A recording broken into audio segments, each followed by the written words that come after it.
Hello mga kapapa, another day, another vlog na naman. So ayun, dahil walang tubig sa amin ngayon at hindi pa namin mahanap kung ano yung problema, lumabas muna ako para bumili ng almusal namin at pang ulam ni Buntis mamaya.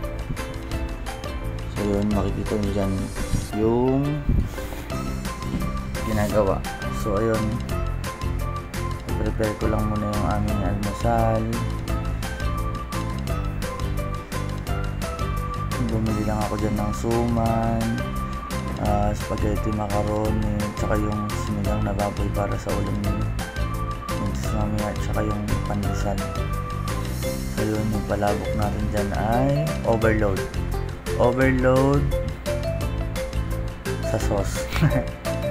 Sauce lang yung overload sa kanya, hindi yung sahog. So ayun, anyways, mura lang naman yan.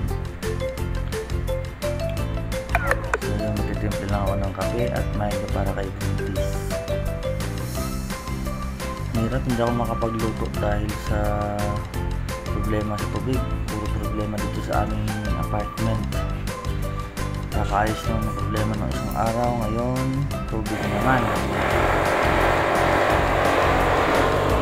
So pasensya nyo na po yung ingay dahil ginagawa ko yung tubig. So yun lang guys, thank you for watching. Please don't forget to like and share, and subscribe na rin po kayo sa aking YouTube channel na makikita rin din po sa bio ang link. Thank you, bye!